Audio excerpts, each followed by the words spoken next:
First of all, we want to make sure everyone knows Charlotte's not encouraging someone to get a divorce. But we live in a world where, my goodness, in Madison County alone, it's what, 70% of people get divorced, and that's an astonishing stat.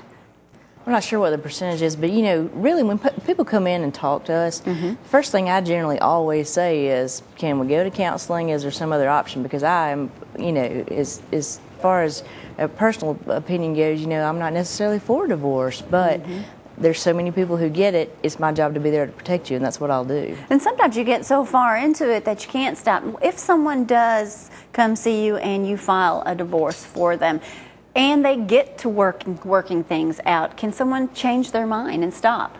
Absolutely. You can. I mean, just because you file for divorce doesn't mean that you actually have to get a divorce. So there's certainly an opportunity for you to go back if you decide that that's what you want to do.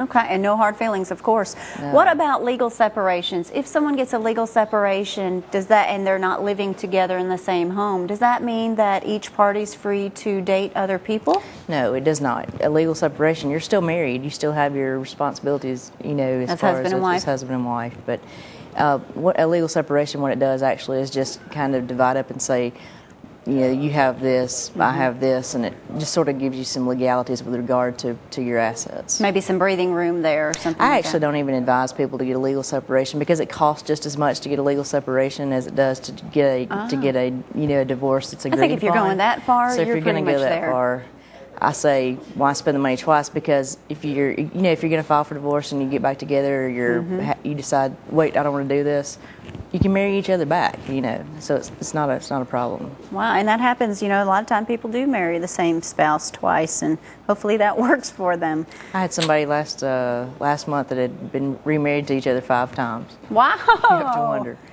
And they keep going back and getting divorced, obviously. That's right. Well, I guess if you pay for a house 5 times over, you don't care after that point. No, I'm kidding. We're not talking about you, Jamie. Sorry. You know, are divorce hearings open to the public? They are. In Limestone County, usually for divorce hearings, we use the little courtroom, so it's not, if you've been to the courthouse here, you're familiar with the big courtroom, and most people think that's where a divorce would happen, but it's usually in a small courtroom, so there's not necessarily a lot of room. If you're going to be a witness in a case, you generally won't be able to go into the hearing. Right, you won't be allowed to hear anyone else's testimony. Right. Contempt of court, and, you know, when a judge issues an order, for instance, you're not supposed to share details with a child of a court case, and one of the persons do. What happens then? Judges judges' orders are serious. You know, people have to realize that, and they have to realize when a judge says something, that's what you've got to do. If it gets brought back to the attention of the judge that one of you have broken the court order and talked to the child when you weren't supposed to, I mean, the child's best interest is what the judge is going to protect. That's good. And if you're doing something that he's told you that you're not supposed to do, he's not going to take it lightly. Okay, well, very good information. If you're going through a divorce, you definitely need to give Charlotte a call, 233-7772. Now, your firm also, of course, John Totten is your partner there. Correct. You also do real estate closings? Do real estate closing. Injury on the job? Personal injury, automobile accidents. Automobile accidents. Workers' compensation. John Totten stresses if you're in an accident, if you're in a car accident, contact an attorney immediately, and don't be so quick to sign the insurance papers, because that's their job, to settle the case. Just make sure that your rights are protected. Well, gosh, you guys take new clients every day. Yes. If you need you guys are a phone call away. We're there. We'll help you anyway. If we can't help you, we'll get you where you need to go. Just ask for help. Okay. Charlotte, thanks so much for being with us this morning. Thank you. You ready to eat chicken and corn good. on the cob? Let's go and weenies this morning. All right. You give Charlotte a call, 233-7772, if you happen to be going through a divorce, and I promise you she can help you. We're headed outside. Jamie's cooking up a storm. That's what he does. He cooks. All right, yeah, we are Dr. Alan Coleman. Dennis Black. Come here, Dennis. We're going to be talking with Dennis in just a moment. Yes, what's your aunt's name? Ma'am Hazel. Okay. Thank you for asking about me. We'll talk more about that in just a little bit. Dennis is up here. We're going to be cooking up a storm, and I'm sure they're tailgating at East Limestone tomorrow, too. We'll talk about that. All right, Frank's got us a grill going, got chicken, got wing. Now, Dr. Coleman, I read this article the other day. Of course, it says, in America, in 2006, grill sales jumped 15%, and 4 out of 5 Americans own either a charcoal or a gas grill. But it says here, keep grilling but cut cancer risk with simple steps. What are they talking about? You mean this could be harmful? Well, I think so from charcoal. I don't know if I can give you a professional opinion. This is a little bit out of my realm of expertise. I know you don't want to eat the charcoal. I think that's bad for your teeth for sure. but I'm not. I could have figured that out. I'm not sure about it being carcinogenic. Huh?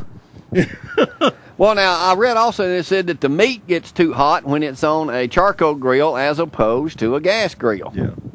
And that's bad for you. I guess. Do you know what HCA's are?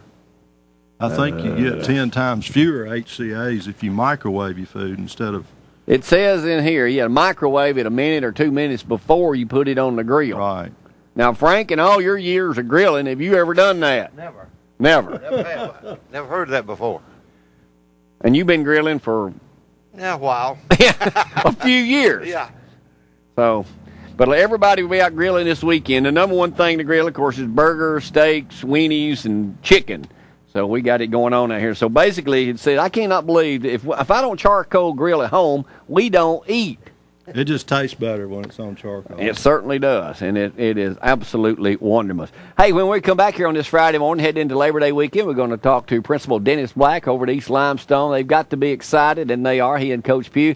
The biggest night ever at the stadium over there comes up tomorrow night. He'll tell us all about the details in just a moment, and mainly where y'all can park when you get over there. Y'all charging for parking? Oh, yeah. Okay, so bring a couple extra bucks, too. Right now, we'll take a break. You're watching Cooper Company Live, Athens, Alabama. Y'all hang on. We'll be right back.